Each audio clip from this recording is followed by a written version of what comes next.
Olá, pessoal. Estamos aqui em mais uma edição do ES Brasil Debate.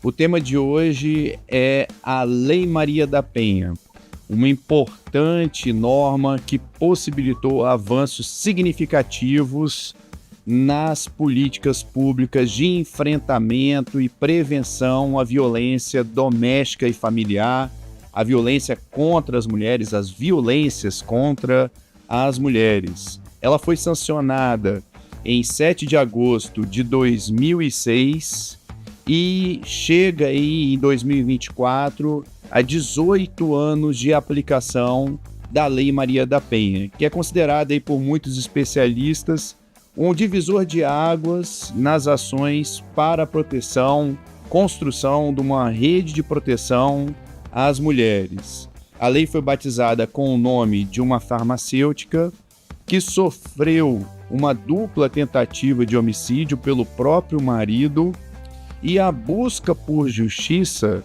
da Maria da Penha, ela conseguiu aí sensibilizar as instâncias jurídicas, legais do nosso país, para que fosse dada aí a devida atenção na construção de mecanismos para garantir a proteção da mulher.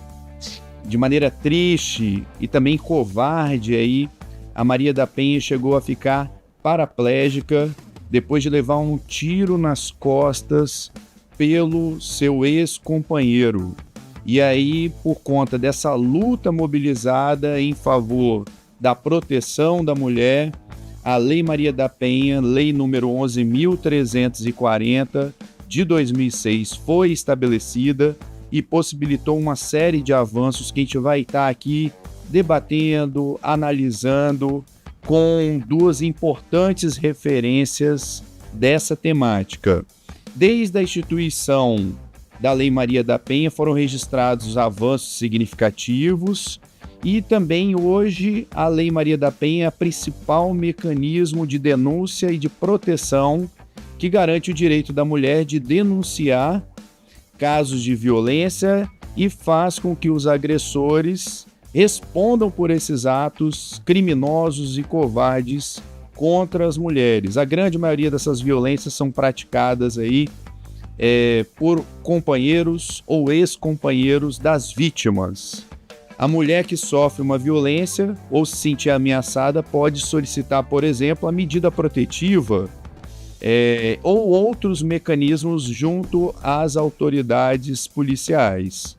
De acordo com o Tribunal de Justiça do Espírito Santo, somente de janeiro a novembro de 2023 foram mais de 12 mil solicitações de medidas protetivas realizadas.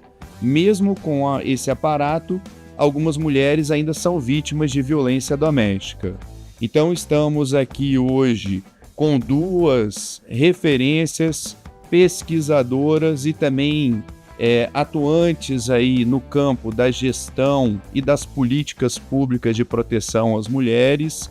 É com grande prazer aqui que anuncio a presença do meu lado aqui da nossa ex-vice-governadora do estado do Espírito Santo, inclusive foi a primeira mulher a assumir esse nobre cargo aqui no estado do Espírito Santo, ao lado do nosso governador Renato Casagrande, no seu segundo mandato de governador.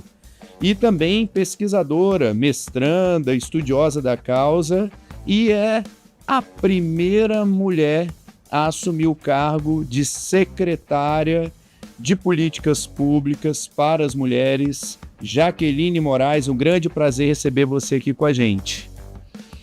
Prazer é todo meu, quero agradecer muito, Pablo, a ES Brasil, por esse debate rico nesse dia que a gente comemora aí 18 anos da Lei Maria da Penha.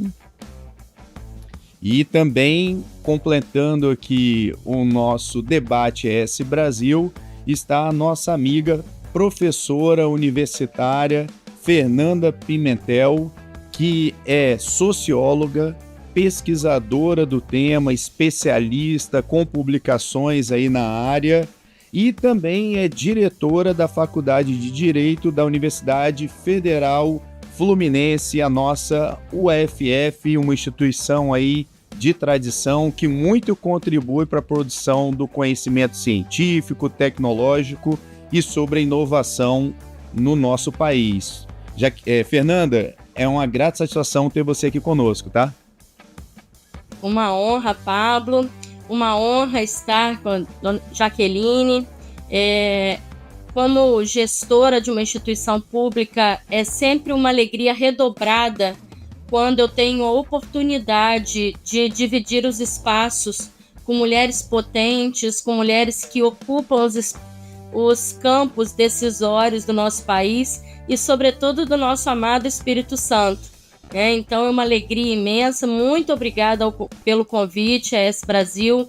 Espero que eu consiga somar, a partir da perspectiva da sociologia e do direito, que foi meu campo de estudo no doutoramento, com esse debate e trazendo aspectos da Lei Maria da Penha, que, como Jaqueline falou, completa os seus 18 anos. Perfeito, professora, doutora Fernanda, grande satisfação trazer aqui o conhecimento científico, a pesquisa, junto também aí com as experiências que a Jaqueline vem desenvolvendo aqui com as políticas públicas, os programas, que a gente vai estar falando aqui no nosso debate, e é uma grata satisfação ter vocês que estão acompanhando aí mais uma edição do nosso ES Brasil Debate, uma temática aí relevante para o desenvolvimento do nosso país e para uma melhor qualidade de vida da nossa população. Vamos começar aqui já com a primeira pergunta para Jaqueline. O amparo institucional tem limitações, Jaqueline? A demora do judiciário, a morosidade do nosso judiciário no andamento dos processos que podem levar à prisão do agressor seria uma dessas limitações institucionais? Então, Pablo, sim, com certeza a morosidade do poder público e do judiciário nesse campo foi decisória, inclusive, para existir a Lei Maria da Penha, porque a Lei Maria da Penha foi uma sanção internacional que o Brasil sofreu. O Brasil negou a justiça a uma mulher que estava sendo vítima de violência doméstica. Então, hoje a gente conta com políticas públicas mais efetivas, com a rede de proteção, mas ainda precisamos sensibilizar cada vez mais o nosso judiciário por 2 pontos. O primeiro é que o Brasil, alguns estados, ainda tem uma negativa de medida protetiva muito alta. Não é muito aceitável a ideia de, aqui no Espírito Santo, por exemplo, 22% das medidas são negadas. E a gente sabe que a medida protetiva ela é uma medida que salva as mulheres. Nós tivemos em 2023 10 mil medidas impetradas aqui no Espírito Santo. Então, a gente percebe que se não tivéssemos essas medidas protetivas, nós teríamos mais óbito, mais feminicídio. Então, a justiça, de fato, precisa sensibilizar, dar celeridade, alterações às leis. A Maria da Penha ela vem, nesses 18 anos, tendo ajustes legislativos, mas eu gosto sempre de dizer que não foi uma lei que foi pensada pelos legisladores brasileiros. O Brasil foi punido, o Brasil sofreu uma sanção e ele precisava dizer, faça uma lei para proteger as mulheres brasileiras. E aí surgiu a Maria da Penha, que para mim é um divisor de águas na violência doméstica. Perfeito, Jaqueline. Professora Fernanda, você quer fazer algum comentário sobre essa perspectiva? Fique à vontade. Primeiro, por favor, Pablo, trate Fernanda, né? Estamos aqui num diálogo, numa horizontalidade, tratando desse tema tão importante.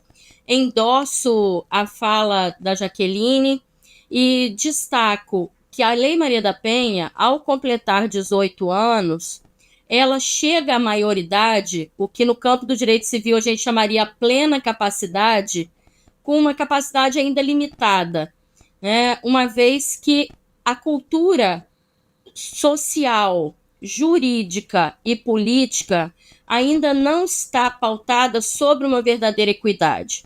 Então, por exemplo, a alteração do Código Penal, que trouxe o crime de feminicídio, até hoje, por muitas vezes, é tratado pela sociedade como desnecessário. E só em termos de dados, somente neste ano de 2024, de janeiro a junho, nós tivemos 750 mulheres mortas pela simples condição de serem mulheres, por estarem deixando seus companheiros, por tê-los desagradado, por tê-los aborrecido ou aborrecido algum ente querido. Então, é preciso que nós continuemos a batalha nesse marco legislativo e de resgate da dignidade da mulher brasileira, mas a gente precisa continuar a batalha, porque somente quando a sociedade compreender em uma larga extensão que a Lei Maria da Penha não traz uma proteção excepcional à mulher, mas ela visa apenas equilibrar essa balança que é extremamente desigual para as mulheres brasileiras, é que nós teremos efetivamente um avanço. Perfeito. Só sobre essa estatística, Fernanda, reforça aí qual é o quantitativo acumulado até... São dados do Laboratório de Estudos Feministas da UEL, que é a Universidade Estadual de Londrina. Eles têm um laboratório bastante consistente na pesquisa desse combate à violência. E de janeiro a junho, 750 óbitos, e somando óbitos e tentativas de homicídio, caracterizado como feminicídio, 1.693. Então, imaginem, quase 1.700 mulheres tiveram um atentado contra a sua vida de janeiro a junho. E a cada 46 minutos, uma mulher brasileira é estuprada. Então, esses dados reforçam a importância de nós estarmos aqui celebrando as conquistas da Maria da Penha, mas trazendo uma tomada de posição pela necessidade da sociedade compreender a importância e o alcance dessa legislação. Importante mesmo. E aí, complementando essas estatísticas que você traz aí, que são alarmantes, né? Mais de 1.700 tentativas, né, de feminicídios, de violência contra a mulher. A gente pegando os dados do Fórum Brasileiro de Segurança Pública do ano de 2023, foram 1.467 feminicídios consumados. Então, você traz essa estatística parcial de 2024, só de tentativa, né? Já supera o número consumado do ano de 2023. E você destaca bem também, né, as outras faces dessas violências contra a mulher. Em 2023, são 258 mil agressões, na verdade 259 mil agressões registradas, violência psicológica, mais de 38.500 ocorrências de violência psicológica contra a mulher, e outras estatísticas aqui também que demonstram, né, a necessidade de integração de esforços, essa questão do amparo institucional, tem uma interinstitucionalidade, né, Jaque? Além do jurídico, executivo, legislativo também, somando esforços para a gente resolver, né, ou superar, mitigar esse grave problema social que é a violência contra a mulher no nosso país. Vamos seguir aqui para a nossa segunda pergunta, que é direcionada para a Fernanda. Após as medidas protetivas serem concedidas, existe um acompanhamento dessa mulher em nível nacional? Em outubro do ano passado, uma enfermeira, né, pediu uma medida protetiva contra o então namorado após uma agressão física. Apesar da solicitação, a polícia assumiu que a medida não chegou a tempo. E isso ocorre, né? Quando isso ocorre, a mulher se coloca numa situação de vulnerabilidade potencializada, né? Porque ela faz a denúncia demanda ali a medida e a medida não é cumprida, né? Como que você avalia aí essa situação do acompanhamento? Bem, não há como negar que nós tivemos avanços. Contudo, em larga escala, ainda há, e eu volto à questão da minha primeira fala, que a grande dificuldade é nós trazermos uma credibilização para a palavra dessa mulher. Logo, ela chega ao judiciário ou ela chega à delegacia, ela faz a denúncia, né? E lembremos sempre que hoje a gente tem o Disque 180, que é o número de denúncia para denúncia contra essa violência. Então, a mulher, por vezes, usa o Disque 180, ela vai à delegacia, ou ela busca o judiciário, mas não há como ela ter um guarda a todo tempo ao seu lado. E, por muitas vezes, essa mulher, ela mora em comunidades vulneráveis, onde o acesso ao seu domicílio, ele é facilitado, inclusive pelo entorno, pelos amigos do ex-companheiro, às vezes pela própria família da mulher, em que entende que o melhor seria a restauração do vínculo conjugal ou do vínculo de união estável, ou ainda, nós temos que lembrar e reforçar que a violência contra a mulher, ela não é uma realidade apenas das camadas mais vulneráveis da sociedade. Há aproximadamente 3 anos, uma juíza de direito aqui do Rio de Janeiro, ela foi assassinada na Barra da Tijuca por seu ex-marido na frente dos 2 filhos menores. Essa juíza tinha medida protetiva, ela estava entregando os filhos para passar as festas de fim de ano com o ex-marido, e ele avançou sobre ela e, desrespeitando todas as ações promovidas e decididas pelo Poder Judiciário do Estado do Rio de Janeiro, a matou, com requinte de crueldade absurdo, posto que a vida lhe foi tirada na frente dos 2 filhos menores do casal. Então, percebam que as mulheres vítimas de violência, elas, mesmo com a decisão formal, elas não estão a salvo. E ainda, às vezes essa mulher vai à delegacia e a equipe da delegacia não está preparada.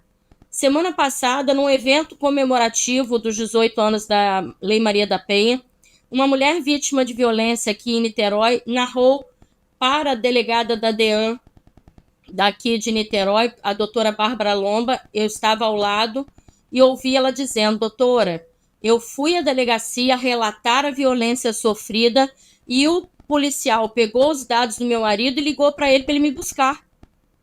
Então, perceba, os canais, eles existem e eles estão sendo aprimorados. Estão perto do ideal? Não, estamos longe do ideal. Mas, enquanto humano, nós cidadãos e cidadãs, não nos mobilizarmos contra essa violência, a justiça e a própria polícia ficam, por vezes, de mãos atadas. Perfeito. Vamos voltar agora e manter esse ponto, já olhando a perspectiva de como que a gente pode acelerar ou otimizar a garantia, né, da aplicação dessas medidas e garantir também a segurança dessa mulher. Você vê algum aprimoramento, alguma ação efetiva, assim, que pode contribuir num curto, médio prazo para que a gente tenha ações mais efetivas de proteção da mulher nessas situações que você narrou perfeitamente bem aí? Além da vulnerabilidade social que você falou, tem também a vulnerabilidade cultural, né? Que às vezes os familiares, ou até mesmo o policial, né? Uma pessoa numa instituição policial vê, por que você está fazendo a denúncia? Será que não vale a pena tentar dar uma chance? Tem essa questão da cultura machista ainda muito forte na nossa sociedade. Quais seriam os caminhos para a gente empoderar cada vez mais essas mulheres e deixá-las numa situação de melhor segurança? Aí a pergunta para você e depois Jaqueline também faz as complementações e a análise dela. Eu acho que nós voltamos ao tema do nosso debate. 18 anos da Lei Maria da Penha, mas precisamos estabelecer políticas públicas que amparem essa mulher. A Lei Maria da Penha é uma das melhores leis do mundo, isso é inegável. Mas nós precisamos, além dessa formação de uma cultura de combate à violência, de uma cultura antimachista, nós temos que formar agentes públicos mais preparados para receber essa mulher e, sobretudo, precisamos emancipá-la em todas as esferas da sua vida. Nós temos que trazer cidadania a essa mulher. E aqui eu trago, para exemplificação, a experiência muito positiva do município daqui de Niterói, que criou uma Secretaria da Mulher, onde a secretária, até com muito orgulho, é uma ex-aluna lá da nossa Faculdade de Direito, a Tamires Eupídio. E a prefeitura aqui entrega essas mulheres vítimas de violência um auxílio social de R$ 1.005 enquanto ela estiver naquela condição de vulnerabilidade. Ela tem, no Centro de Atendimento Especializado, uma equipe multidisciplinar que atende essa mulher na sua saúde física, mental, e tem uma questão muito importante, que é o espaço empreender. Então, por vezes, a mulher ela não se liberta do ciclo de violência porque o agressor é o arrimo de família. E ela tem filhos para dar conta, ou ela tem pais idosos. Então, no espaço, a experiência do espaço empreender, que é uma experiência ainda recente, essas mulheres elas se capacitam. Elas aprendem sobre tecnologia, inserção no mercado de trabalho, elas se qualificam. Porque não adianta eu retirar a mulher do núcleo de violência se eu não trago a ela condições efetivas de sobrevivência digna para ela e para os seus filhos. Mas a Lei Maria da Penha não garante isso? Garante. Mas nós precisamos tirar isso do papel. Então eu trago algumas dessas experiências, e só mais uma para eu passar, Jaqueline, que o tema é tão instigante que a gente... há um convênio da Prefeitura de Niterói com a Prefeitura de Maricá, o TJ do Rio e a Polícia Civil, que é a Sala Lilás, que é uma sala onde as perícias do caso de violência são feitas por uma equipe treinada para receber essa mulher vulnerabilizada. Obrigada, desculpa ter cedido um pouquinho.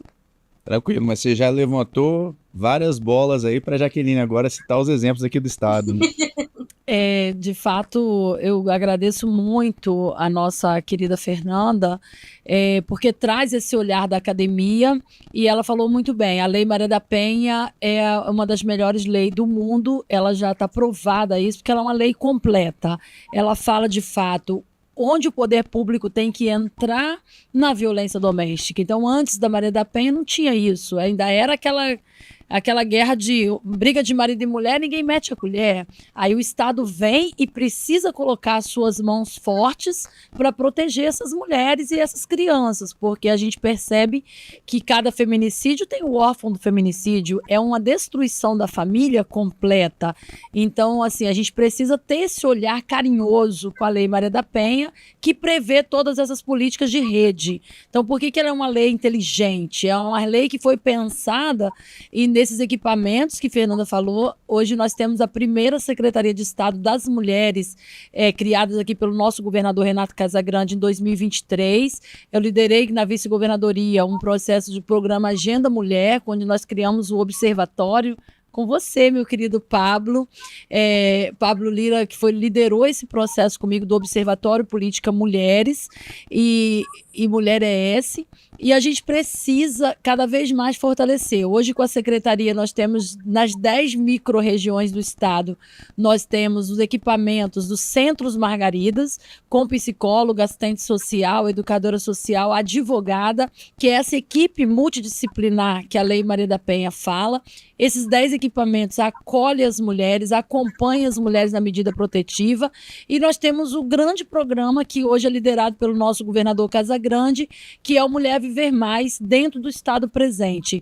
Então, hoje, a política para as mulheres do Espírito Santo, ela está na mesa do governador. Tem a alta gestão comprometida com essa política. Então nós temos as salas lilás, nós temos as salas Marias dentro da delegacia, acompanhamos todas as mulheres com medida protetiva, temos a Casa Cândida, que a gente recebe a mulher em iminente risco de morte, atendemos essa mulher nos centros de núcleo Margarida, nos CRAs, nos CREAS, temos apoio da Defensoria Pública, do Ministério Público, e aí vem o que a professora falou, os números ainda existem e continuam crescentes.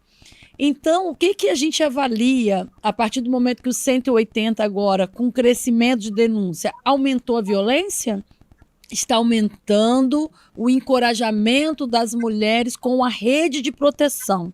É isso que a gente precisa compreender. Esses aumentos de notificação não são só deduzidos por aumento da violência, são aumento da confiabilidade também da mulher. E ela precisa confiar. Ela precisa confiar na delegacia, ela precisa confiar no CRAS, no CREAS, para que ela se encoraje de denunciar.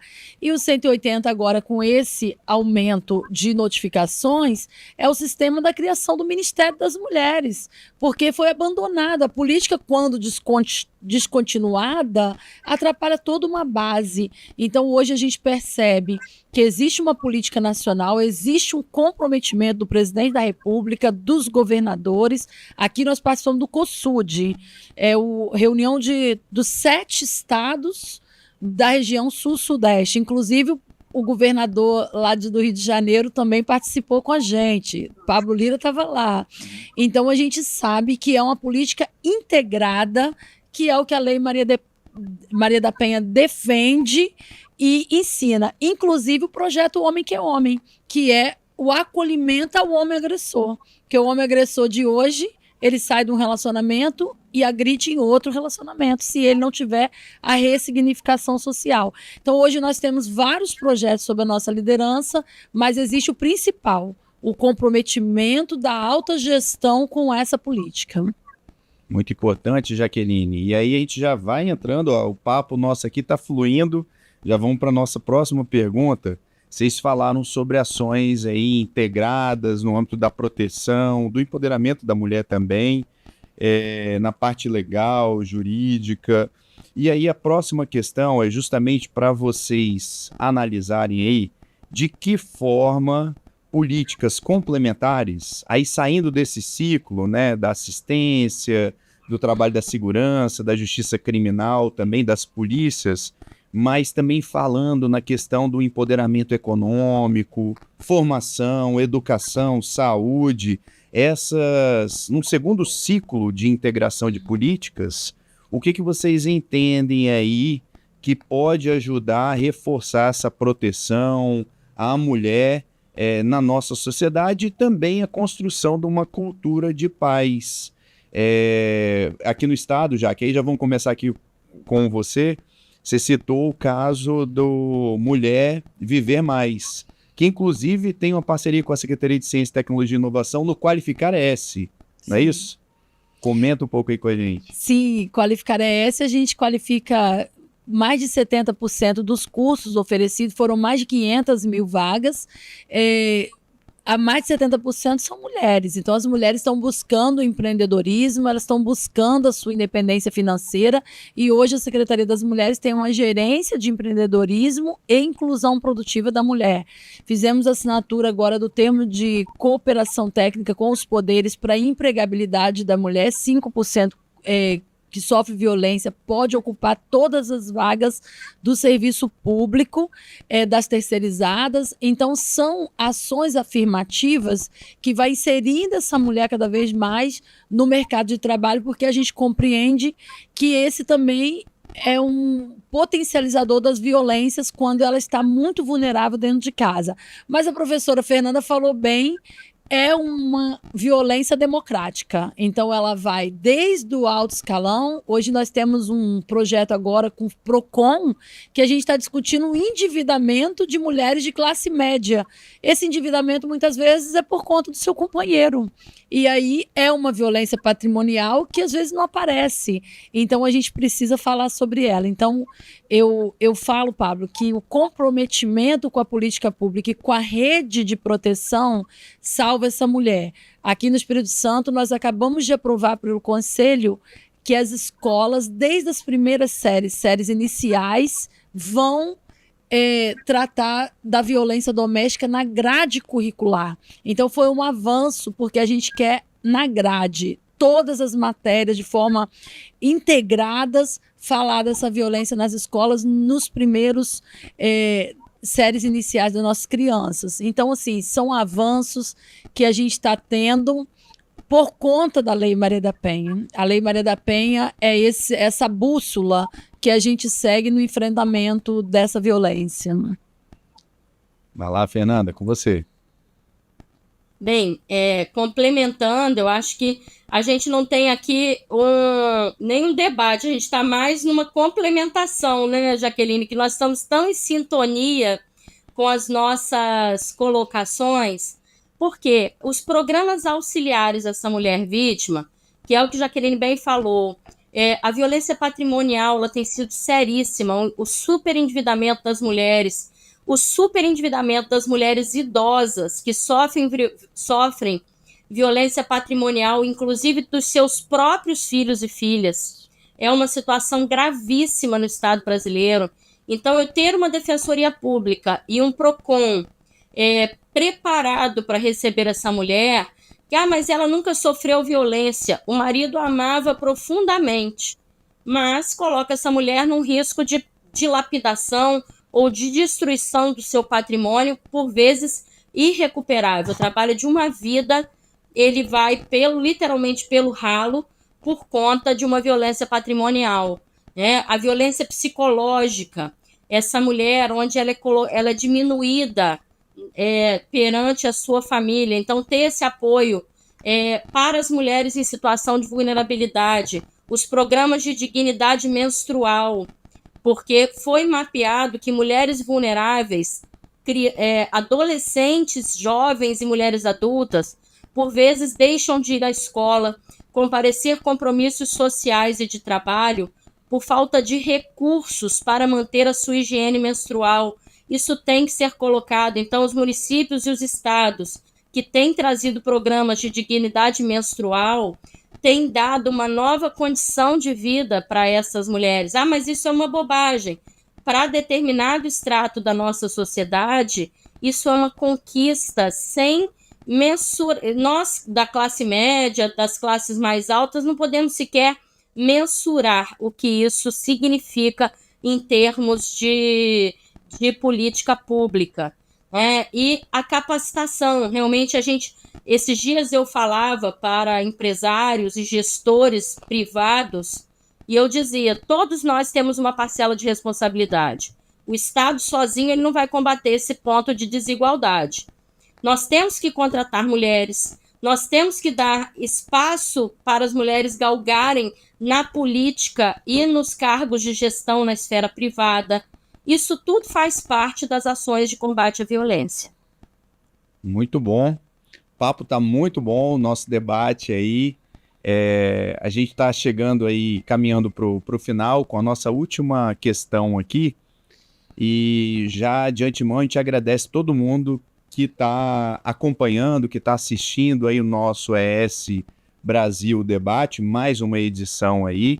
A gente solicita encarecidamente para deixar o like, curtir e se inscrever no canal Revista ES Brasil, que está aparecendo aqui na parte de baixo da tela. E aí a gente finaliza agora, Fernanda e Jaqueline. Eu não vou falar de falhas, mas vou falar de desafios nesses 18 anos da Lei Maria da Penha. O que vocês veem aí como urgente, prioritário, em termos aí na luta para a proteção, enfrentamento da violência contra a mulher, a proteção, reforçar essa rede de políticas públicas diretas, complementares. O que vocês entendem aí como prioritário, desafio prioritário nessa pauta hoje no Brasil? Com você, Fernanda.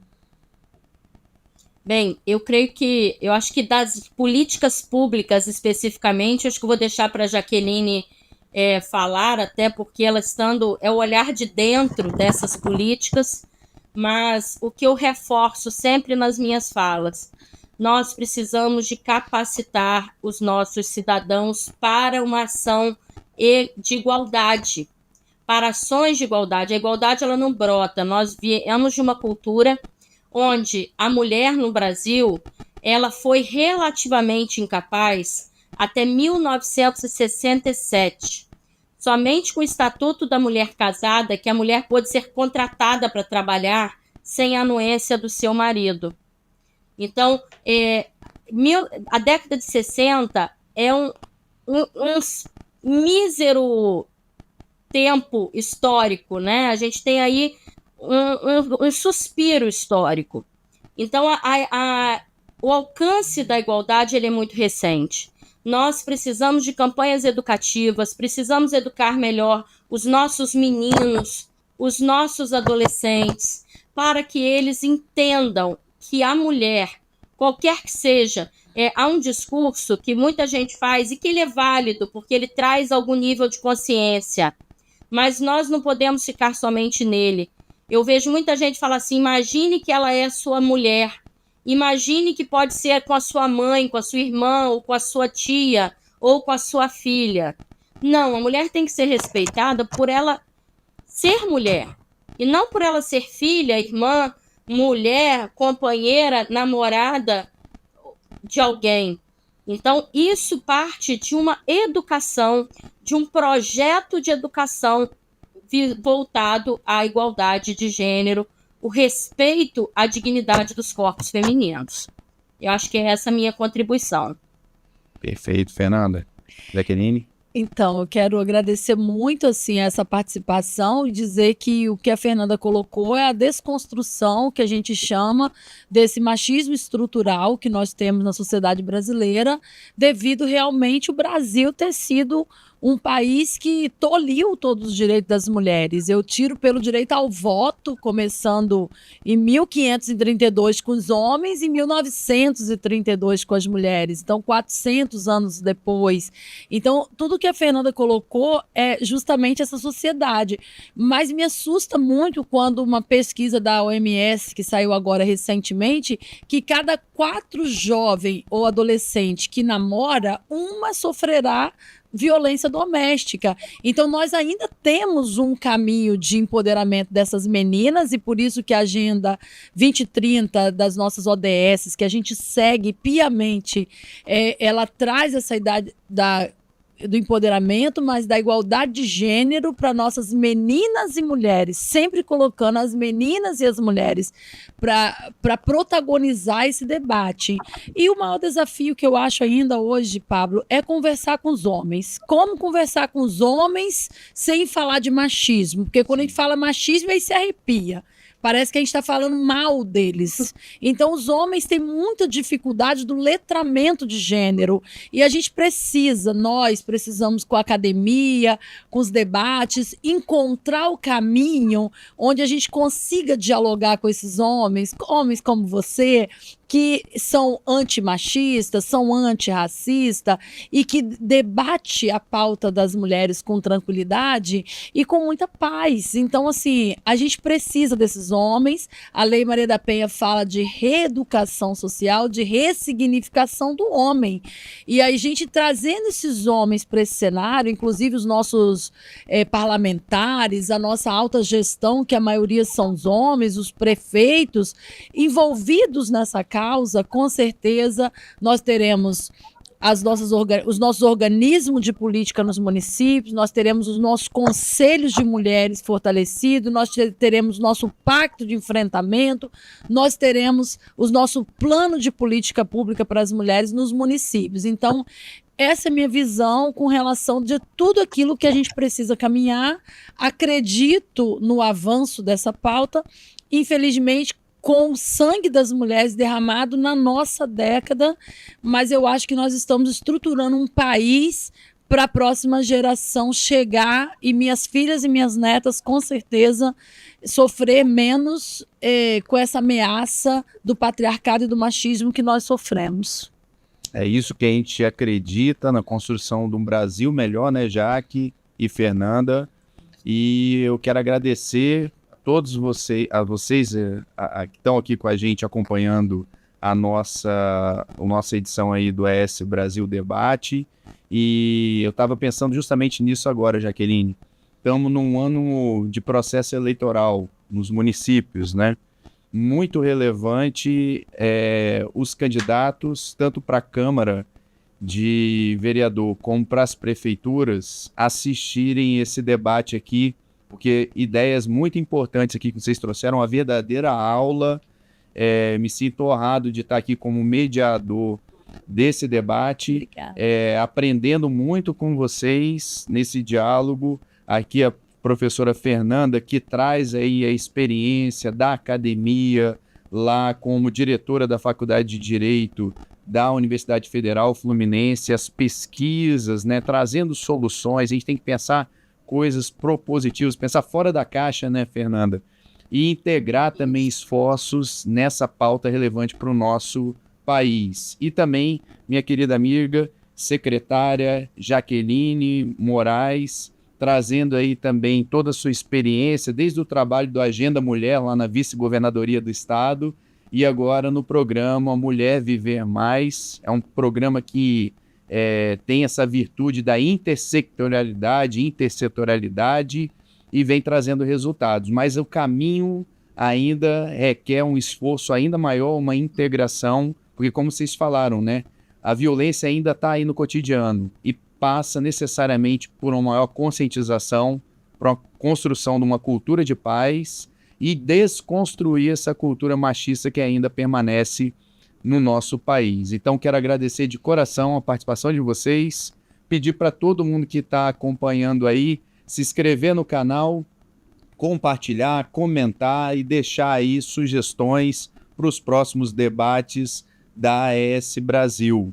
Então, @revista ES Brasil no YouTube e outras redes sociais também, muito material qualificado aí que o time Nota 1000 da ES Brasil vem produzindo, tanto para o Espírito Santo quanto para o Brasil, para a gente pautar as discussões do desenvolvimento de políticas públicas cada vez mais eficientes e eficazes. É isso aí. Até a próxima.